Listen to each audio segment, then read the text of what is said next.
কুষ্টিয়ায় বঙ্গবন্ধু ভাস্কর্য ভাঙার ঘটনায় গ্রেপ্তার 4। প্রতিবাদে উত্তাল রাজপথ।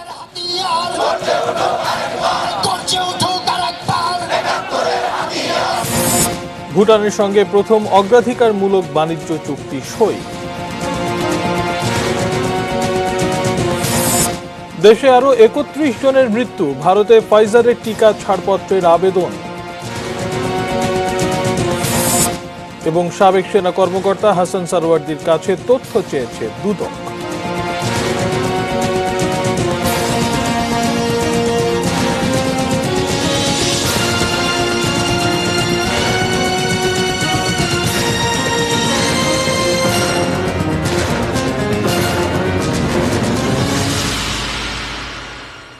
দেখছেন এটিএন নিউজ আওয়ারে আপনাদেরকে আমন্ত্রণ জানাচ্ছি। আমি মাশায়েক শশী।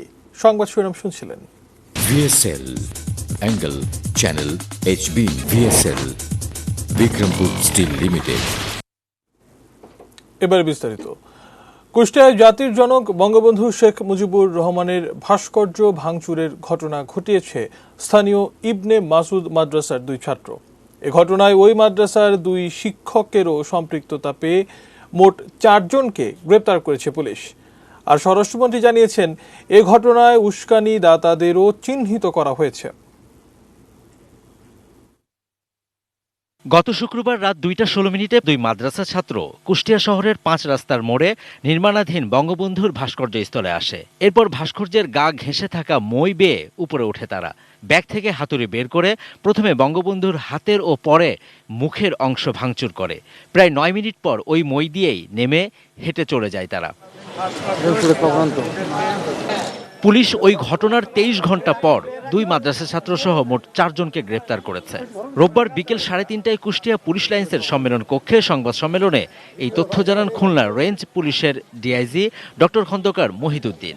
যে 2 জনকে ধরা হয়েছে স্টুডেন্ট, তাদের একজনের নাম হলো আবু বক্কর আর একজনের নাম হলো নাহিদ। এর বাইরে যে 2 জন মাদ্রাসার শিক্ষক গ্রেপ্তার হয়েছেন, তার একজন হলেন মোহাম্মদ আলামিন এবং মোহাম্মদ ইউসুফ আলী।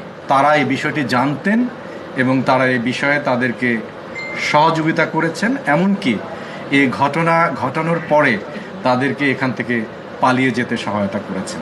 সিসি ক্যামেরার ফুটেজ বিশ্লেষণ করে প্রথমে 2 মাদ্রাসা ছাত্রকে জিজ্ঞাসাবাদ করে পুলিশ। ভিডিওটি দেখে তারা ভাস্কর্য ভাঙা 2 জনকে চিনতে পারেন। তাদের দেওয়া তথ্যের ভিত্তিতেই শনিবার রাতে ভারত সীমান্তের দৌলতপুরের ফিলিপনগর গোলাবাড়ি এলাকা থেকে নাহিদ ও মিরপুর উপজেলার সিংপুর থেকে আবু বক্করকে গ্রেফতার করা হয়। এরা কুষ্টিয়া শহরের জুগিয়া পশ্চিমপাড়ার ইবনে মাসুদ মাদ্রাসার হেফস বিভাগের ছাত্র। ওই মাদ্রাসার 2 শিক্ষক আলামিন ও ইউসুফ আলীকেও গ্রেফতার করেছে পুলিশ। কেন হলো, কিভাবে হলো, কারা সহায়তা করলো, সেই বিষয়গুলো আমরা মনে করি খতিয়ে দেখতে হবে এবং সেটি আমরা তদন্তকালীন সময়ে খতিয়ে দেখব। মামলা রুজু হয়েছে এবং সে মামলাটি সদর থানাতে আছে। আদালতের কাছে আমরা রিমান্ডের প্রেয়ার করব। তারপরে সেখান থেকে আমরা তথ্য সংগ্রহ করব। তথ্য সংগ্রহ করে আইনের যে পরবর্তী প্রসিডিংস যেগুলো আছে সেগুলো আমরা অনুসরণ করব। সুন্দর তদন্ত শেষ করব। পরবর্তীতে সিআরপিসির 173 মতে আমরা আয়ু রিপোর্ট বা তদন্ত প্রতিবেদন এটি বিজ্ঞ আদালতে দাখিল করব। এ ঘটনা সম্পর্কে স্বরাষ্ট্রমন্ত্রী বলেন, ভাস্কর্য ইস্যুকে কেন্দ্র করে কোনো রকম অরাজকতা সৃষ্টি করতে দেওয়া হবে না। সচিবালয়ে নিজ দফতরে সাংবাদিকদের প্রশ্নের জবাবে স্বরাষ্ট্রমন্ত্রী একথা বলেন। আমরা কোনো ধরনের অরাজকতা বলেন, কোনো রকম ভাঙচুর বলেন, কোনো রকম একটা অরাজক পরিস্থিতির সৃষ্টি করতে আমরা দিব না। আমরা যদি কেউ মনে করেন তারাই অনেক শক্তিশালী হয়ে গিয়েছেন, এটা তাদের ধারণা ভুল। Javed Akhtar, ATN News, Dhaka. বঙ্গবন্ধুর ভাস্কর্য ভাঙার ঘটনায় দায়ীদের বিরুদ্ধে কঠোর হুঁশিয়ারি উচ্চারণ করেছেন সরকারের মন্ত্রীরা। তারা বলেন, এ অপরাধ ক্ষমার অযোগ্য। বাড়াবাড়ি করলে আওয়ামী লীগের কর্মীরা বসে থাকবে না। দায়ীদের দৃষ্টান্তমূলক শাস্তি দেওয়ার কথাও বলেছেন তারা। আবার কুষ্টিয়ার ঘটনাকে বিচ্ছিন্ন ঘটনা হিসেবে দেখছেন কেউ কেউ। আরিফ জামালের রিপোর্টে বিস্তারিত।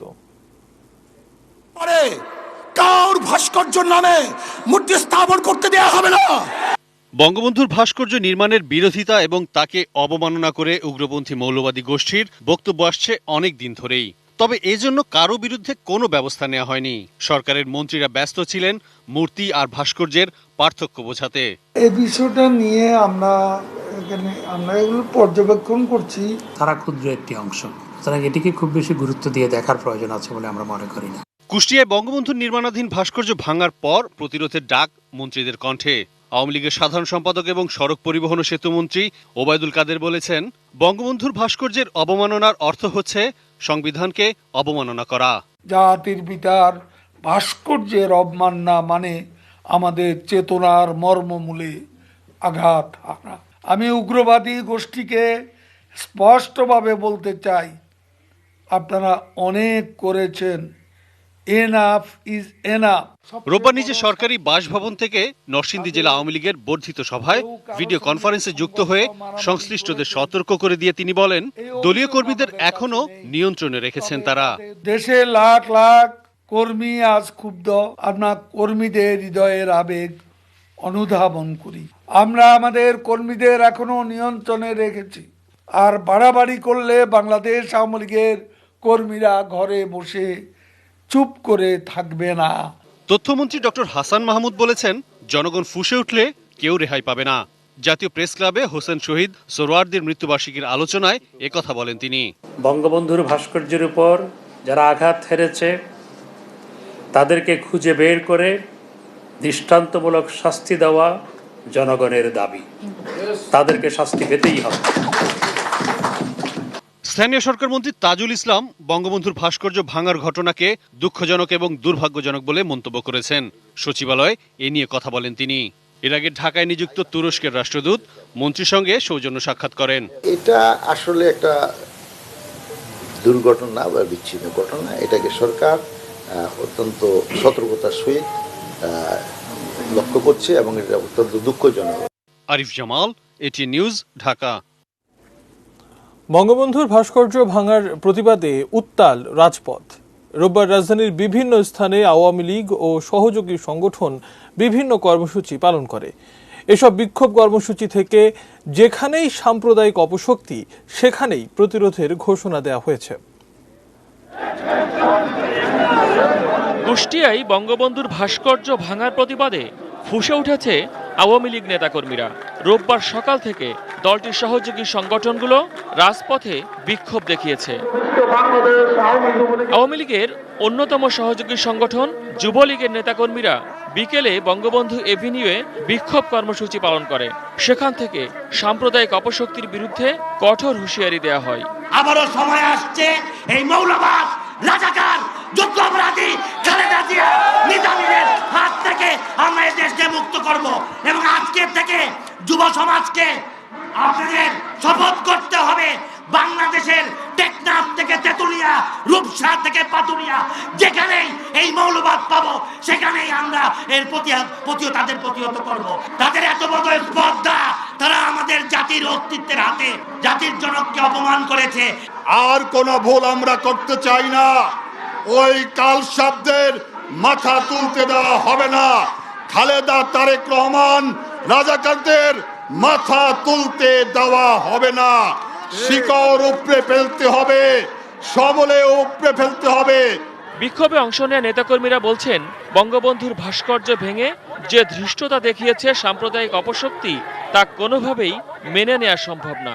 তোমরা খালি ওই যুদ্ধ করে লাফালাফি করলে তাওহীদের বিরুদ্ধে হয়ে যায়। হ্যাঁ, ইসলামের নাম দেখতে আর কত খাইবা, সাবধান হয়ে যাও, আমরা কিন্তু ছাইয়া দেব না। বঙ্গবন্ধু ভাস্কর্য অবমাননা বা বঙ্গবন্ধু ভাস্কর্য নিয়ে নেতিবাচক কোনো কাজ, সেটি শুধুমাত্র ভাস্কর্য কেন্দ্রিক নয়। এটি আমাদের যে মুক্তিযুদ্ধের চেতনা, আমাদের যে বাংলাদেশ চেতনা, আমাদের যে প্রগতিশীলতা, সব কিছুর বিরুদ্ধে পাকিস্তান ভাবনা তৈরি করা বা পাকিস্তান রীতিতে ফিরে যাওয়ার জন্যই কিন্তু এই হামলা বা এই অপসংস্কৃতি বা ইতিহাস দেশ বিরোধী কাজগুলো প্রতিক্রিয়াশীল গোষ্ঠী, স্বাধীনতা বিরোধী গোষ্ঠী এই কাজগুলো করছে।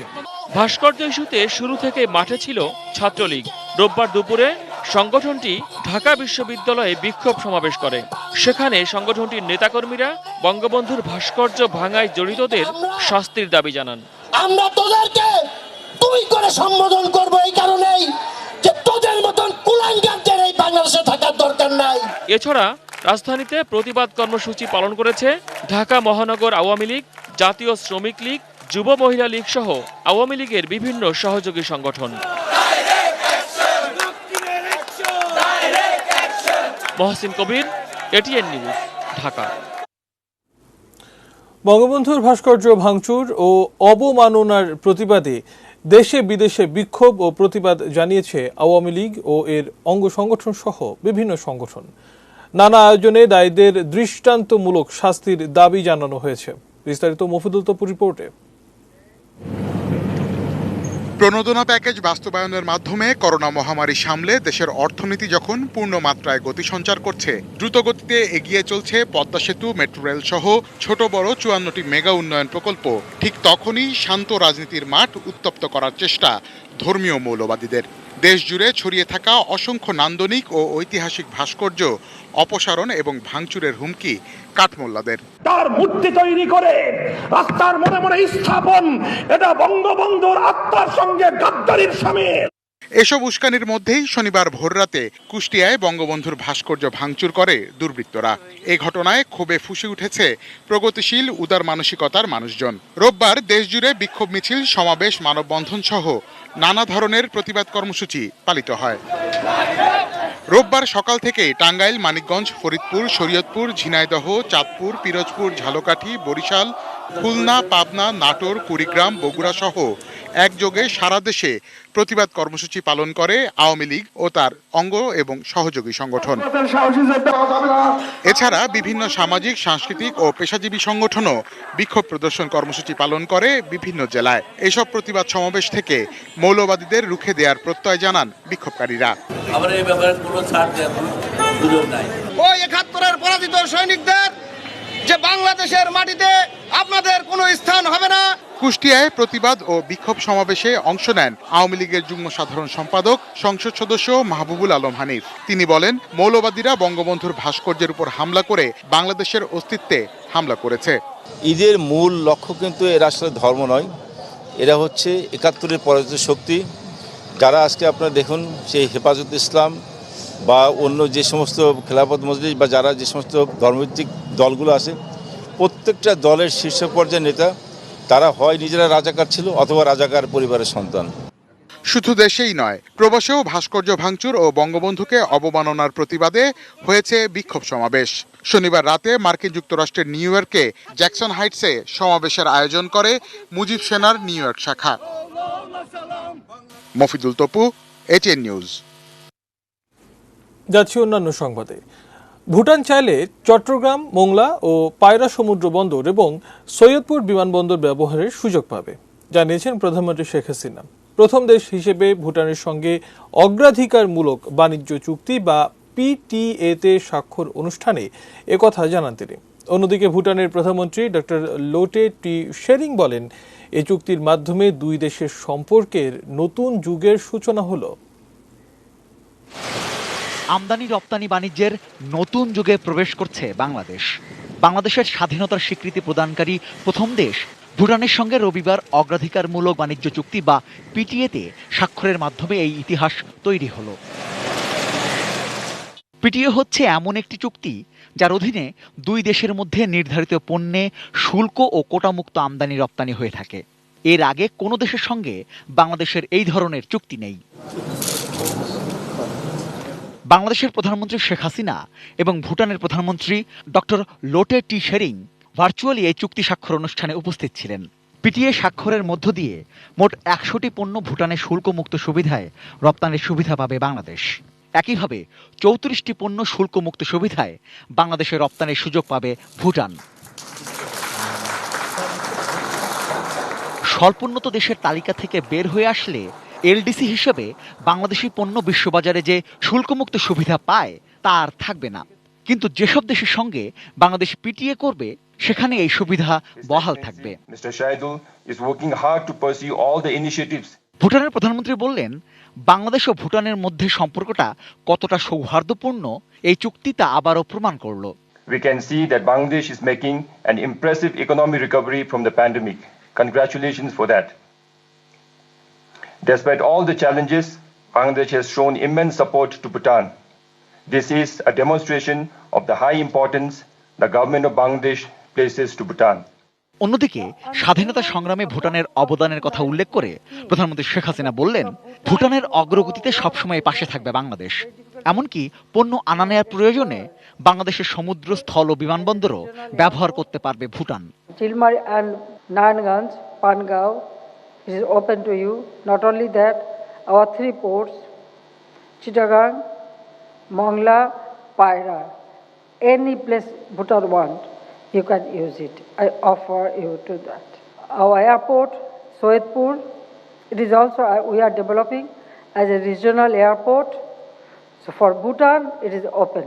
তিনি বললেন, পিটিএ চুক্তির মাধ্যমে দুই দেশের মানুষই উপকৃত হবে। Our aim is similar, and that is to strengthen democracy, achieve economic growth, and make our citizens happy individuals of a hunger, poverty-free, developed, prosperous country as dreamed by our father of the nation, Bangabandhu Sheikh Mujib. Rezon Foyez, ATN News, Dhaka. PTA শোয়ের পর বাংলাদেশের 100টি পণ্য ভুটানের বাজারে শুল্ক ছাড় সুবিধা পাবে, আর ভুটানের 34টি পণ্য বাংলাদেশে ঢুকবে শুল্ক ছাড় পেয়ে। এর ফলে দুই দেশের মধ্যে বাণিজ্য প্রতি বছরে 15% হারে বাড়বে বলে প্রত্যাশা বাংলাদেশের বাণিজ্য মন্ত্রীর। ভুটানের বাজারে বাংলাদেশের প্রধান রপ্তানি পণ্য তৈরি পোশাক, ফলের জুস, চা পাতা, পার্টিকেল বোর্ড, প্লাইউড এরকম 10 ক্যাটাগরির পণ্য এখন থেকে ভুটানের বাজারে ঢুকবে কোনো রকম শুল্ক ছাড়াই। আরও 90টি পণ্যে বাংলাদেশ বিভিন্ন মাত্রায় শুল্কমুক্ত সুবিধা পাবে। বিপরীতে ভুটান থেকে আসা বোল্ডার পাথর বাংলাদেশের বিভিন্ন অবকাঠামোর বড় কাঁচামাল। বোল্ডার স্টোনে 100% শুল্ক ছাড় না পেলেও অন্য 16টি পণ্য সম্পূর্ণ বিনা শুল্কে বাংলাদেশে রপ্তানির সুযোগ পাচ্ছে ভুটান। আর বোল্ডার স্টোন সহ 18টি পণ্যে বিভিন্ন মাত্রায় শুল্ক ছাড় পাবে দেশটি। This agreement will also help bilateral trade to further flourish by making use of the links through waterways being provided Bangladesh to Bhutan. সাম্প্রতিক সময়ে ভুটানে বাংলাদেশের বাৎসরিক রপ্তানি ছিল প্রায় $7.5 মিলিয়ন মার্কিন ডলার। বিপরীতে ভুটানের রপ্তানি ছিল 6.5 গুণ, প্রায় $50 মিলিয়ন মার্কিন ডলার। দুই দেশের মোট বাৎসরিক বাণিজ্য $60 মিলিয়ন মার্কিন ডলারেরও কম। অগ্রাধিকারমূলক বাণিজ্য চুক্তির পর সেটা এখন ক্রমাগত বাড়বে বলে আশা করা হচ্ছে। We are committed to provide both policy and technical support in diffusing the damage as we did in the past in required times. এদিকে বাণিজ্য বাড়াতে যোগাযোগ বাড়ানোর তাগিদ দিয়েছেন ভুটানের বাণিজ্য মন্ত্রী। বিশেষ করে চট্টগ্রাম, মংলা বন্দর দিয়ে পণ্য এনে ভুটানে নেবার জন্য বাংলাদেশের সাহায্য চায় দেশটি। Railway, waterways, road transport all are very important for us to connect. 50 বছর আগের 6 ডিসেম্বর প্রথম রাষ্ট্র হিসেবে বাংলাদেশের স্বাধীনতার স্বীকৃতি দিয়েছিল ভুটান। স্বল্পোন্নত দেশ থেকে উন্নয়নশীল দেশ হবার পর বাংলাদেশ আরেক 6 ডিসেম্বর প্রথম দ্বিপাক্ষিক অগ্রাধিকারমূলক বাণিজ্য চুক্তি করল সেই ভুটানের সঙ্গেই। Ashikur Rahman Apu, ATN News, Dhaka. দেশের করোনা পরিস্থিতি জানাবো। করোনায় আরও 31 জনের মৃত্যু হয়েছে। এ নিয়ে দেশে 6,838 জন মারা গেলেন। রোববার স্বাস্থ্য অধিদপ্তরের সংবাদ বিজ্ঞপ্তিতে এসব তথ্য। সর্বশেষ 13,218 জনের নমুনা পরীক্ষায় নতুন আক্রান্ত পাওয়া গেছে 1,666 জন। এ নিয়ে করোনা শনাক্ত হলেন মোট 4,77,545 জন। সর্বশেষ পরীক্ষায় প্রতি 100 জনে 12.60 জনের করোনা শনাক্ত হয়েছে। এখন পর্যন্ত রোগী শনাক্তের হার 16.68%। 24 ঘন্টায় সুস্থ হয়েছেন 2,552 জন, আর মোট সুস্থ হয়েছেন 3,95,960 জন।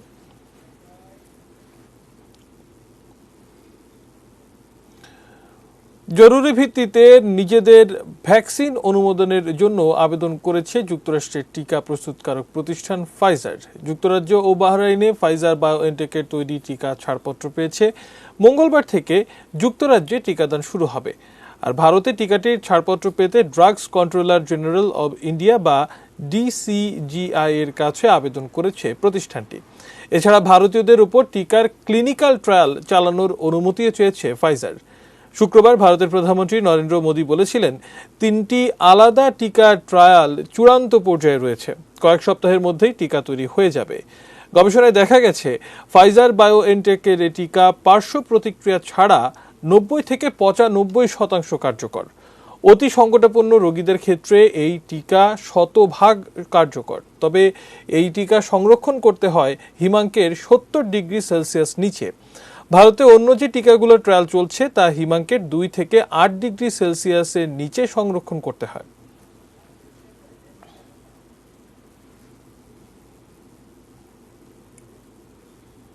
সময় হলো বাজিদ স্টিল বিরতি নেবার, এরপর আরো জানিয়ে ফিরব।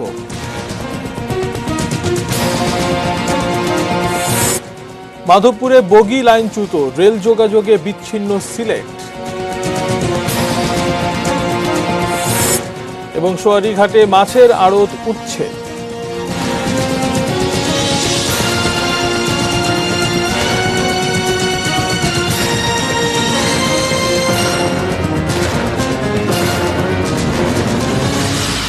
বিরতির পর আবারও আমন্ত্রণ জানাচ্ছি নিউজ আওয়ারে। ধন্যবাদ আমাদের সঙ্গে থাকার জন্য। আরো কিছু সংবাদ জানাবো। সরকার দেশকে অস্থিতিশীল করার নতুন ষড়যন্ত্র করেছে বলে অভিযোগ বিএনপি মহাসচিব মির্জা ফখরুল ইসলাম আলমগীরের। দুপুরে জাতীয় প্রেস ক্লাবে এক আলোচনায় বিএনপি মহাসচিব এ অভিযোগ করে বলেন, ভাস্কর্য ভাঙার ইস্যুকে কেন্দ্র করে কুষ্টিয়ায় বিএনপির অফিসও ভাঙচুর করা হয়েছে। বাংলাদেশে তারা আবার অস্থিতিশীলতা সৃষ্টি করতে চায়। বাংলাদেশে তারা আজকে আবারও উদরপিণ্ডি বুদর ঘাড়ে চাপিয়ে গণতন্ত্রের সৈনিকদেরকে তারা পেছনে ফেলে দিতে চায়। বঙ্গবন্ধুর ভাস্কর্য সহ দেশের সব ভাস্কর্যের সুরক্ষায় প্রয়োজনীয় পদক্ষেপ নেওয়ার নির্দেশনা চেয়ে হাইকোর্টে একটি রিট আবেদন করা হয়েছে। সুপ্রিম কোর্টের আইনজীবী উত্তম লাহিড়ী রোববার সকালে সুপ্রিম কোর্টের সংশ্লিষ্ট শাখায় রিট আবেদনটি করেন। সোমবার এই রিটের বিষয়ে শুনানি হতে পারে। রিটে জাতির পিতার ভাস্কর্য স্থাপন নিয়ে সৃষ্ট নৈরাজ্য, বিশৃঙ্খলা ও অরাজকতা ঠেকাতে প্রয়োজনীয় পদক্ষেপ নিতে কেন নির্দেশ দেয়া হবে না সেই মর্মে রুল চাওয়া হয়েছে। আবেদনে জাতির জনকের ভাস্কর্য স্থাপন এবং ভাস্কর্য নিয়ে জনমনের বিভ্রান্তি দূর করার জন্য প্রয়োজনীয় উদ্যোগ নিতে ইসলামিক ফাউন্ডেশনের মহাপরিচালক ও বায়তুল মোকাররম মসজিদের খতিবের প্রতি নির্দেশনাও চাওয়া হয়েছে। রাতের আঁধারে কুষ্টিয়ায় নির্মাণাধীন বঙ্গবন্ধুর ভাস্কর্যের অংশ বিশেষ ভেঙে দেওয়ার ঘটনায় চরম ক্ষোভ প্রকাশ করেছে এফডিসির চলচ্চিত্র সংশ্লিষ্ট সংগঠনগুলো। বঙ্গবন্ধুর ভাস্কর্য ভাঙার প্রতিবাদ জানাতে রোববার সকালে এফডিসির গেটে মানববন্ধন করেন তারা। এ সময় বিভিন্ন সংগঠনের নেতারা বলেন, জাতির জনক বঙ্গবন্ধু শেখ মুজিবুর রহমান বাংলাদেশের স্থপতি। তার ভাস্কর্য নির্মাণে যারা বিরোধিতা করছে তারা দেশ ও জাতির শত্রু। তাদের ষড়যন্ত্র রুখে দেয়া প্রত্যেক সচেতন নাগরিকের দায়িত্ব। তারা বলেন, বঙ্গবন্ধুর ভাস্কর্য ভাঙা মানে বঙ্গবন্ধুকে অপমান করা। চলচ্চিত্রের মানুষরা কিছুতেই এই অপমান মেনে নেবে না। প্রয়োজনে আগামীতেও প্রতিবাদ জানাতে শিল্পী গোষ্ঠী রাজপথে থাকবে, এমন ঘোষণা দেওয়া হয় এই মানববন্ধন থেকে। আরো সংবাদ জানাবো। অবসরপ্রাপ্ত লেফটেন্যান্ট জেনারেল চৌধুরী হাসান সারওয়ার্দির কাছে তথ্য চেয়েছে দুর্নীতি দমন কমিশন দুদক। যদিও এ ব্যাপারে সংবাদ প্রকাশ করায় গণমাধ্যমের বিরুদ্ধে আইনানুগ ব্যবস্থা নেয়ার হুমকি দিয়েছেন চৌধুরী হাসান সারওয়ার। এই বিষয়ে একটা ছোট্ট বিষয় আলোচনা করতে চাই। অবসরপ্রাপ্ত সেনা কর্মকর্তা চৌধুরী হাসান সোহরাওয়ার্দীর বিরুদ্ধে অর্থ পাচারের অভিযোগ আমলে নিয়ে এর আগে অনুসন্ধান শুরু করে দুদক। সে অভিযোগে বলা হয়, তিনি অবৈধভাবে অর্জিত অর্থ বিদেশে পাচার করে স্ত্রী সন্তানের নামে বাড়ি ও ফ্ল্যাট কিনেছেন। গঠন করার জন্য সুশৃঙ্খল তরুণ নেতৃত্ব দরকার। এমন অভিযোগ পেয়ে তা যাচাই করে দুদক। পরে এ ব্যাপারে অনুসন্ধান কমিটি গঠনের সিদ্ধান্ত নেয় কমিশন। একজন পরিচালকের নেতৃত্বে 2 সদস্যের ওই দলে রয়েছেন আরও একজন উপপরিচালক। সম্প্রতি গণমাধ্যমে এমন সংবাদ প্রকাশের পর সে ব্যাপারে সামাজিক যোগাযোগ মাধ্যম এবং সংবাদ প্রচারকারী গণমাধ্যমে প্রতিবাদ জানান সাবেক সেনা কর্মকর্তা। দুদক জানিয়েছে, তারা বিভিন্ন দপ্তরে সাবেক সেনা কর্মকর্তা চৌধুরী হাসান সোহরাওয়ার্দী সম্পর্কে অনুসন্ধান করবেন। এরই মধ্যে দুদকের পক্ষ থেকে আনুষঙ্গিক বিভিন্ন তথ্য চাওয়া হয়েছে তার কাছে। তাকে আমার জানা মতে ইনকোয়ারি অফিসার ডেকেছিলেন এবং তার কাছে কিছু তথ্য চেয়েছে, তিনি ওদের তথ্য দিয়েছেন। উনি কিছু সময় চেয়েছিলেন, তারপর সময় দেওয়া হয়েছে কিনা আমি ঠিক বলতে পারবো না, তবে এটা চলমান আছে। অবসরপ্রাপ্ত লেফটেন্যান্ট জেনারেল চৌধুরী হাসান সোহরাওয়ার্দী নবম পদাতিক ডিভিশনের জিওসি এবং ন্যাশনাল ডিফেন্স কলেজের কমান্ড্যান্ট সহ বিভিন্ন গুরুত্বপূর্ণ দায়িত্ব পালন করেছেন। তাওহিদ সৌরভ, এটিএন নিউজ, ঢাকা। হবিগঞ্জের মাধবপুরের শাহজি বাজার স্টেশনের কাছে তেলবাহী ট্রেনের 4টি বগি লাইনচ্যুত হওয়ায় সিলেটের সঙ্গে সারা দেশের রেল যোগাযোগ বন্ধ রয়েছে। শাহজি বাজার স্টেশন মাস্টার মোফাজ্জল হোসেন জানান, দুপুর 12টার দিকে চট্টগ্রাম থেকে সিলেটগামী তেলবাহী ট্রেনটির 4টি বগি লাইনচ্যুত হয়। দুর্ঘটনার প্রায় 4 ঘন্টা পর আখাউড়া ও কুলাউড়া থেকে 2টি উদ্ধারকারী ট্রেন ঘটনাস্থলে পৌঁছে উদ্ধার কাজ শুরু করেছে। রেল কর্তৃপক্ষ জানিয়েছে, লাইনচ্যুত বগি অপসারণ করে ট্রেন চলাচল স্বাভাবিক করতে বেশ কয়েক ঘন্টা সময় লাগতে পারে। এদিকে লাইনচ্যুত বগিগুলো থেকে পড়ে যাওয়া তেল সংগ্রহে হুমড়ি খেয়ে পড়ে স্থানীয়রা। পরে শায়েস্তাগঞ্জ ফায়ার সার্ভিস কর্মীরা এসে পরিস্থিতি নিয়ন্ত্রণে আনে। দীর্ঘ 32 বছর দখলে রাখার পর উচ্ছেদ হলো সোয়ারীঘাটের মাছের আড়ত। বিআইডব্লিউটিএর অভিযানে উচ্ছেদের তালিকায় আরও পড়েছে স্থানীয় এমপি হাজী সেলিমের দখলে থাকা ভবন সহ বেশ কিছু স্থাপনা।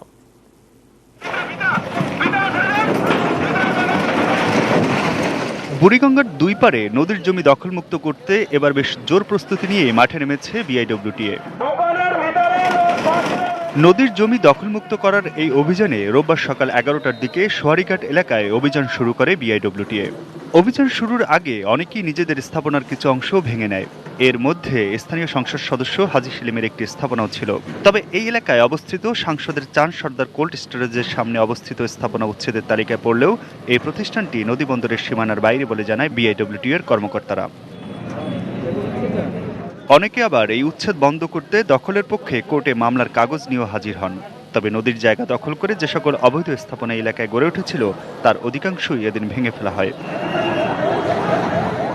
সোয়ারীঘাটের মাছের আড়ত মাছবাজারের অন্যতম বড় আড়ত, তবে এটিও গড়ে উঠেছিল নদীর জায়গার উপর। উচ্ছেদ থেকে বাদ পড়েনি সেটিও। উচ্ছেদের পর আবারও নতুন করে দখল হবে কিনা সেই শঙ্কা আছে অনেকের মনে। তবে এবার উচ্ছেদ অভিযানের পর সীমানা পিলার বসানো হবে। আমরা গত সপ্তাহে পুরাতন সীমানা পিলার অনুযায়ী অভিযান করে গিয়েছি এবং নতুন অ্যালাইনমেন্ট অনুযায়ী আমরা দাগাঙ্কিত করে গিয়েছি এবং আমরা গত সপ্তাহ মাইকিং করেছি, এই সপ্তাহ মাইকিং করেছি। এলাকাবাসী সহায়তা করেছে, তারা নিজেরাই সরে গিয়েছে। তারা নিজেরা সরে যাওয়ার অর্থ তো আপনারা বুঝতে পারছেন যে এই জায়গাগুলো অবশ্যই সরকারি সম্পত্তি, না হলে তারা সরে যেত না। Aminul Islam, ATN News, Dhaka. এ পর্যায়ে থাকছে সোশ্যাল ইসলামী ব্যাংক লিমিটেড বাণিজ্য সংবাদ।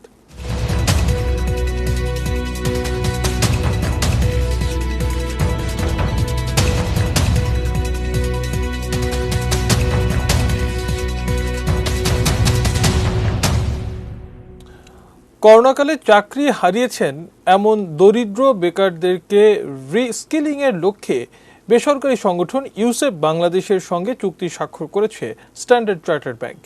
রোববার বিকেলে রাজধানীর একটি হোটেলে ইউসেপের আয়োজনে অনুষ্ঠানে চুক্তিতে সই করেন স্ট্যান্ডার্ড চার্টার্ড ব্যাংকের সিইও নাসের এজাজ বিজয় এবং ইউসেপ বাংলাদেশের নির্বাহী পরিচালক তাহসিনা আহমেদ।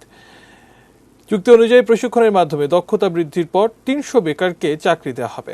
আয়োজকরা জানান, 4 মাসব্যাপী এই প্রকল্পের মোট 65 লাখ টাকা বাজেটের পুরোটাই বহন করবে স্ট্যান্ডার্ড চার্টার্ড ব্যাংক। আগামী ফেব্রুয়ারির প্রথম সপ্তাহ থেকে শুরু হবে প্রশিক্ষণ কার্যক্রম।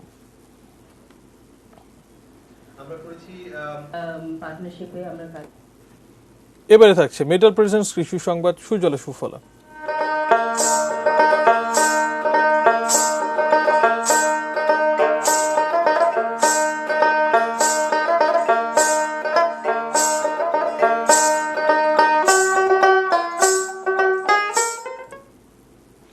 কুষ্টিয়ায় বীজ বাদাম চাষ করে ব্যাপক সাফল্য পাচ্ছেন চাষিরা। লাভজনক বীজ বাদাম ঘরে তুলতে এখন ব্যস্ত সময় পার করছেন তারা। বিঘা প্রতি বীজ বাদাম চাষে চাষিদের খরচ হয়েছে 4 থেকে 5 হাজার টাকা। বিঘা প্রতি ন্যূনতম ফলন হচ্ছে 5 মণ। অতিবৃষ্টি ও প্রতিকূল আবহাওয়ার কারণে বীজ বাদামের ফলন কিছুটা কম হলেও দাম বেশি হওয়ায় চিন্তিত নন চাষিরা। ক্ষেতের বাদাম উত্তোলনের পর বীজ ঝরিয়ে বাদামের গাছ গৃহপালিত পশুর খাদ্য হিসেবে ব্যবহার হচ্ছে। এতে করে বাদাম চাষিদের বীজ ঝরানোর খরচও কম হচ্ছে। সব মিলিয়ে খরচের প্রায় 5 গুণ লাভ করার আশা তাদের। সরকারি প্রণোদনা ও পরামর্শ দিয়ে বাদাম চাষিদের সহযোগিতা করা হচ্ছে বলে জানিয়েছে কৃষি বিভাগ। সময় হলো আরো একবার বাজিদ স্টিল বিরতি নেবার, অন্যান্য খবরের সাথে আরো জানিয়ে ফিরব।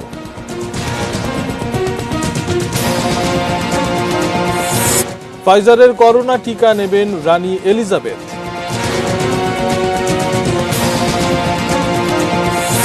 এবং টস জিতে মাশরাফিকে পেল খুলনা।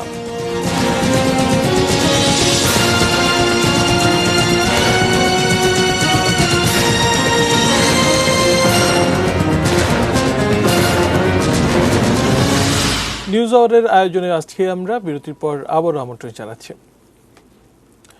আজ 6 ডিসেম্বর 1971 সালের এই দিনে লালমনিরহাট, সুনামগঞ্জ, হবিগঞ্জ, মেহেরপুর, ঝিনাইদহ, যশোর ও ফেনী শত্রুমুক্ত হয়। আমাদের প্রতিনিধিদের তথ্য ছবিতে ডেস্ক রিপোর্ট দেখুন। রেলকেন্দ্রিক লালমনিরহাটের রেলওয়ে কর্মকর্তা কর্মচারী সহ শতাধিক মানুষকে হত্যা করে পাক বাহিনী। জবাবে 4 ও 5 ডিসেম্বর শহরের চারপাশ দিয়ে ঘিরে পাক বাহিনীর উপর আক্রমণ চালায় মুক্তিযোদ্ধারা। 6 ডিসেম্বর লালমনিরহাট মুক্ত হয়। এদিন মুক্তিযোদ্ধা ও মিত্রবাহিনীর সাঁড়াশি অভিযানে সুনামগঞ্জ থেকে পালিয়ে যায় পাকিস্তানি হানাদার বাহিনী। সুনামগঞ্জ মুক্ত হলেও তালিবউদ্দিন সহ 3 মুক্তিযোদ্ধাকে নির্মমভাবে হত্যা করে পাক বাহিনী। রাজাকার ও আলবদর বাহিনীকে হটিয়ে এদিন হবিগঞ্জ মুক্ত হয়। মুক্তিযোদ্ধাদের প্রতিরোধে টিকতে না পেরে 5 ডিসেম্বর রাতে মেহেরপুর ছেড়ে পালিয়ে যায় পাকিস্তানি বাহিনী। আনন্দ উল্লাসে এদিন রাস্তায় নেমে আসেন সর্বস্তরের মানুষ। বিশোয়াখালী সম্মুখযুদ্ধ, গারাগঞ্জ যুদ্ধ সহ ঝিনাইদহে বেশ কয়েকটি যুদ্ধে অংশ নেন মুক্তিযোদ্ধারা। 6 ডিসেম্বর মিত্রবাহিনীকে সাথে নিয়ে মুক্তিযোদ্ধারা শহরের চারদিক থেকে আক্রমণ করলে ঝিনাইদহ শত্রুমুক্ত হয়। এছাড়া আজকের দিনে যশোর এবং ফেনী জেলাও শত্রুমুক্ত হয়।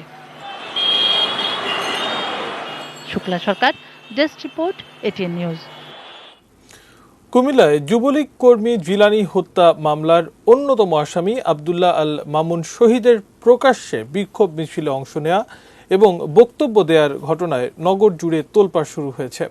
এ ঘটনায় ক্ষোভ প্রকাশ করেছেন জিলানীর স্বজনরা।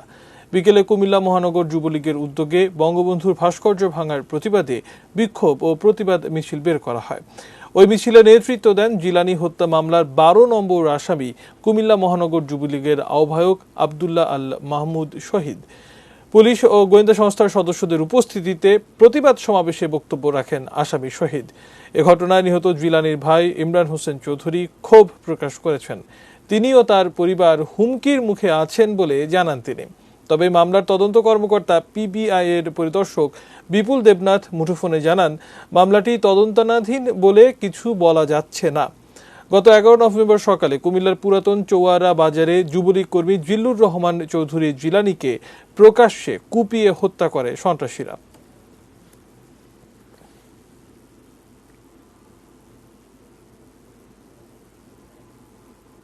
এবারে দেশে বাইরের খবর জানাবো।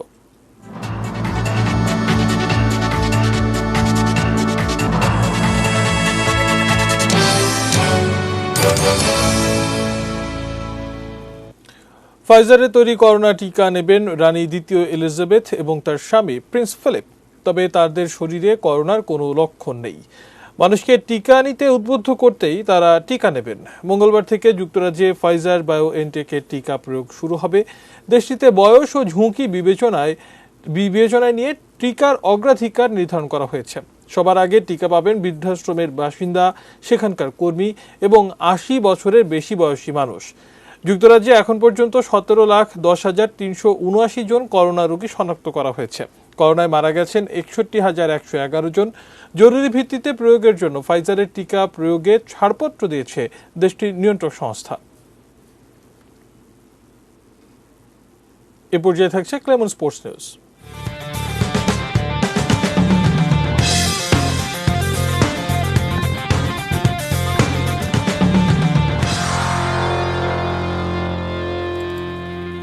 বঙ্গবন্ধু টি-20 কাপে মাশরাফি বিন মুর্তজা খেলবেন জেমকন খুলনার হয়ে। বিসিবিতে আজ এক লটারির মাধ্যমে সাবেক অধিনায়ককে পায় খুলনা। এছাড়াও মাশরাফিকে নিতে বিসিবির কাছে আগ্রহ প্রকাশ করেছিল বরিশাল এবং রাজশাহী। দুই দলের আগ্রহের কারণে মাশরাফির জন্য দল নির্ধারণের লটারিতে যেতে হয় বোর্ডকে, তবে সেই লটারিতে মাশরাফিকে দলে পায় খুলনা। মাহমুদুল্লাহ সাকিবের খুলনা পয়েন্ট টেবিলের দ্বিতীয় স্থানে রয়েছে। মাশরাফি সবশেষ প্রতিযোগিতামূলক ক্রিকেট খেলেছেন 16 মার্চ ঢাকা প্রিমিয়ার লিগে। তার আগে জিম্বাবুয়ের বিপক্ষে খেলেছেন সবশেষ আন্তর্জাতিক ম্যাচ। 6 মার্চ সিলেটে অনুষ্ঠিত সেই ম্যাচে ওয়ানডে অধিনায়কত্ব থেকে অবসরে যান মাশরাফি। চট্টগ্রামে শুরু হয়েছে BNO president cup inter SS cricket tournament 2020। সকালে চট্টগ্রামের সাগরিকা বিভাগীয় মহিলা ক্রীড়া কমপ্লেক্স মাঠে 4টি দল নিয়ে এই টুর্নামেন্ট শুরু হয়। প্রধান অতিথি হিসেবে উপস্থিত থেকে টুর্নামেন্টের উদ্বোধন করেন বিএনও লুব্রিকেন্টের পরিচালক মোহাম্মদ সালাউদ্দিন ইউসুফ। এ সময় আরও উপস্থিত ছিলেন চট্টগ্রাম সিটি কর্পোরেশনের engineer Shamsuzzaman Selim, BNO chief financial officer Mofizur Rahman সহ ঊর্ধ্বতন কর্মকর্তারা।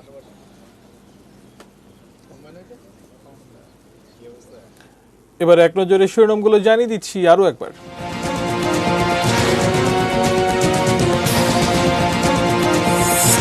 কুষ্টিয়ায় বঙ্গবন্ধুর ভাস্কর্য ভাঙার ঘটনায় গ্রেপ্তার 4। প্রতিবাদে উত্তাল রাজপথ।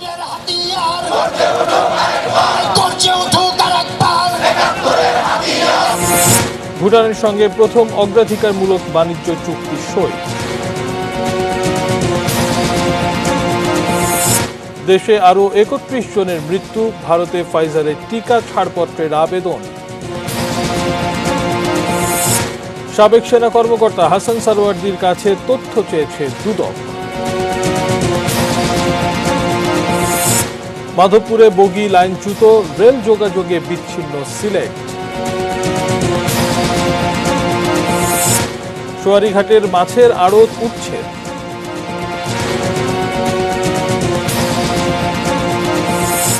ফাইজারের করোনা টিকা নেবেন রানী এলিজাবেথ।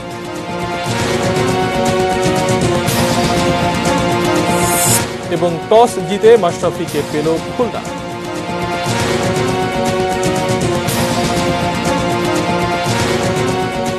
এই ছিল নিউজ আওয়ার। সঙ্গে থাকুন, দেখতে থাকুন এটিএন নিউজ। এটিএন নিউজের ব্রেকিং নিউজ আপনার মোবাইলে পেতে টাইপ করুন START এবং পাঠিয়ে দিন 5959 নম্বরে। ধন্যবাদ।